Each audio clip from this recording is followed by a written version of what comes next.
Hello everyone, I am Tacet, and today I'm going to be going over teams for the new Mythic troops of Euryali. She is in the Glory Gem Guild and VIP chest for this week only, and she's the only Mythic in the drop pool for this week. And then after this week, she'll be in the drop pool with all of the other Mythics, so if you want to get her, now would be the best time to do so. She's mainly an extremely high true damaging troop. As far as what she does, let's just go all the way down to one of our teams that we're going to be doing. She does the following. She is a very, as I mentioned, the highest true damaging troop in the game actually. She caps out at a maximum damage of 35 true damage to the enemy team, and this would be if you were using her with 3 bone nagas, though realistically this would never be the case, and her max damage would probably be around the 27-ish to 30-ish area, somewhere around that general ballpark. She summons a Bone Naga and is boosted at a 2x ratio based on Nagas and Undead on the team.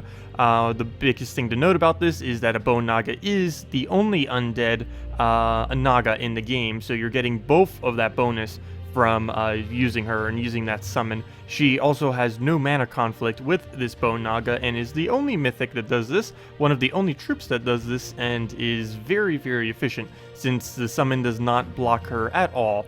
She does not have any mana generation, so with a 22 mana cost, she is a little clunky in some teams, but if you put a Valkyrie with her, or just anything that can give her a large amount of mana, even a Merilith can be enough mana to kind of get her up, will make her decent. But do keep in mind, 22 mana cost, like many Mythics, that can be a very, very large limiter to actually being able to cast her, and mana drains will be really, really effective against her. As far as traits, they're basically useless. Poison can be okay on occasion, but the fact that this is her Mythic trait is the absolute worst Mythic trait in the game. It will come in handy with her, but it's definitely not a necessity. I would completely skip all of her traits if you do not have a excessive surplus of traits. So let's go actually into some teams now that we've gone over her. We're mainly just going to be messing around with true damage related ones. Obviously, you'll very rarely ever use her in a team that isn't fully true damage based.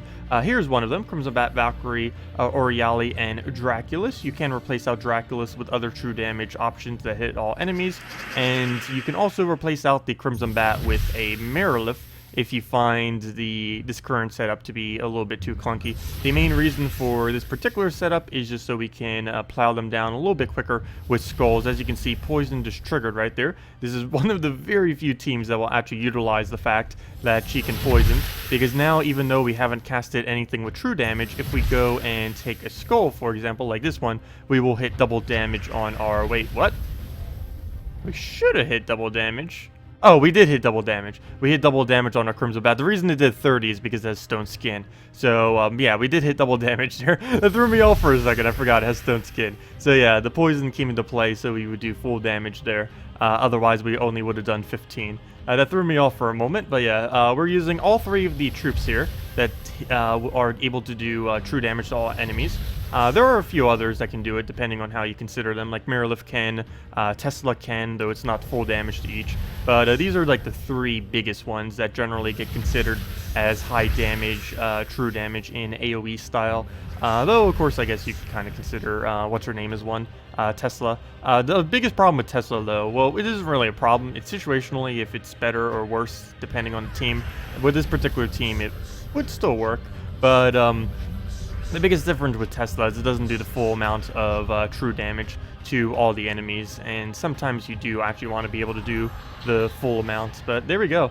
Also, comparing her to other true damage, which is something I meant to do, she is quite above average. I've mentioned that a couple times now, but even at her base value, she's kind of above average. Like, if we compare her to Crimson Bat, 20 to all enemies, she is already, with no boost, 23. Well, technically, she automatically gets the boost off herself, so I don't really count that as any boost. But she, by default, at least with how high we have her, is 23 per cast, not with 0 Bone Nagas, and Draculus is also a 20, so she's definitely way above average, even without any Nagas on the team. She, even not counting her own bonus, she's still 1 true damage above the other true damaging troops that hit all enemies. So very, very decent, and the highest true damage there is. So next up we have a Meat Shield Bone Naga team. Generally, or this, you could make this into an all Naga team as well. There isn't really a fourth Naga that happens to work at the moment with this kind of team. I was thinking about maybe using the one that creates red and gets rid of brown, but that's kind of redundant since we only have one troop that uses red. The way that we're using this team is how I normally use Mirrorlifts. How I generally build a Mirrorlift team is putting the banner all the way up to a +3 on the red. Right now, I believe we're exactly on +3. We're using a red-green banner, so that is pushing us up so we can get up our Mirrorlift, even with no surges, within 2 turns, simply by taking red mana off the board. So that's generally how I tend to play with Mirrorlifts. Some people don't play that way. Every single Mirrorlift team I ever build is built around that premise, though. Mainly so she can actually act as a mana generator, because doing that without a full focus on her red will generally make her not as efficient as a mana generator. And the fact that he creates red is pretty helpful as well for us right now. The only problem is he is extremely big health, which is something we would want to try to avoid. That is one thing that true damage will always be relatively bad against, is extremely high HP values. The higher HPs you have to face, the harder it's going to be to really be able to function against them when trying to do true damage, especially if they have actual heals for the true damage that you're doing to them. But should go over well. We can just resummon right there, get our little pokes everywhere, and yeah, it's not going to make too big of a difference. And as you can see right now, we're using the Meat Shield of the Bone Naga right there. It makes for one of the best Meat Shield summons in the game. Actually, it might be literally the best Meat Shield summon in the game. Not exactly for durability, but as far as like what you're supposed to use a Meat Shield for. Generally, a Meat Shield, as far as a summon, you just want it to get there, and then if it dies, well, it dies. You just keep resummoning over and over again. And a Bone Naga has damage reflect on it, so every single time it's being killed by skulls, it's going to be reflecting some of that damage. Unfortunately, it doesn't reflect that damage if it's killed by other means, like abilities and stuff. But yeah, as far as all the skulls, it's reflecting 25% every single time. And one really nice thing about that too, you notice like we were up against the Stonehammer right there, which has an 80% resistance against skulls, but the 25% reflect isn't considered skull damage. So let's say hey, it's a 20 against that, it's going to still do the full 5 damage to him, even though he technically would, if he was to mitigate it, would mitigate that down to only 1 damage, but he doesn't, because it's not considered skull damage, the 25% reflect that it has against skulls. So it's actually pretty good against like Gorgolfa and stuff like that too. And speaking of that, perfect, we can show it again, because we have Bone Naga, Valkyrie, Euryali, and Tesla. This is personally my favorite team that I've created with it. I'm pretty sure many people have created a bunch of other teams. This is my personal favorite so far from what I have tested in the last hour or two. So again, this is using the pretty much every concept that you can possibly do with this thing. It has the Meat Shield, it has the Valkyrie for the quick mana generation, and we're using the Tesla for cleanup. So yeah, let's just go and get the Valkyrie mana. I do want to make sure I actually have a follow-up. So move that over, get some of the mana, and we do have a follow-up. We can go do that on yellow, and now we're pretty much good to go. So we'll just move that up, double check anything else on the board, throw the big AoEs first. You always want to throw your larger AoE before you throw a Tesla. This is the case for every possible team that you ever use her on. The main reason for this is a Tesla will actually be able to get kills now. Like if we cast this, it'll probably get like, oh yeah, there we go, actually team wipe them.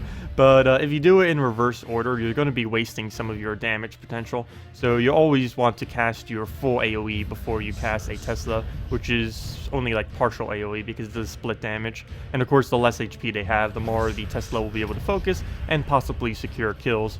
Whereas you know exactly what this will do every single time, if it will or will not secure a kill, because you know how much it's going to do. Like right now, we can see if we go calculate everything up, we'll have the 2 from herself, we'll have the 4 from here, so that should do 27 damage, and we can just cast it right now, kind of just show that, 27, boom, 27.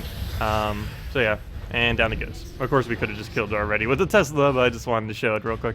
And of course, we could just summon another Bone Naga there and perpetually just keep summoning Bone Nagas as an infinite perpetual Meat Shield. And Valkyrie will pretty much always be up, so you can just get both of them up pretty much instantly by just casting a Valkyrie. So yeah, that is Euryali. Definitely a Mythic that I would say is worth getting. Definitely not worth getting its traits, but as far as getting a copy of the troop, it is used or usable in pretty much every true damage team that this game has to offer. The biggest issue that it has, even though it has the highest true damage in the game, as far as overall AoE damage, you do have to keep in mind it also has the highest mana cost of any true damaging troops, so that's a little bit of a limiter where Draculus and Crimson Bat can kind of shine better, particularly Tesla, because Tesla has a similar kind of damage output, but it has a much lower mana cost. The only problem with Tesla, though, is that it's situational in that it depends on there being a bunch of armor on the field, whereas a Naga, the only thing it depends on is if there's a bunch of Nagas and Undeads on the team, whereas you can easily just perpetually keep recreating those, whereas a Tesla kind of loses her effect as the game progresses generally, unless your team is built specifically around it or their team happens to be huge on armor buffing. One thing that you may have noticed I didn't end up doing is an all undead team with her. I haven't really found anything that works with all undead. Well, I guess you could kind of consider using Crimson Bat with the Draculus and her kind of as an undead team, but yeah, trying to go like pure undead with her isn't really something you could do. All Naga would work with her, but all undead is just a little bit too clunky, mainly because undead doesn't really have a mana generator, and the fact that she already has such a ridiculously high mana cost makes it not really work. Anyways, that'll wrap it up for this video. If you guys have any other questions about the new Mythic or anything in general, Gems of War related, feel free to leave in the comment section below. Thank you all so much for watching, and have a wonderful day.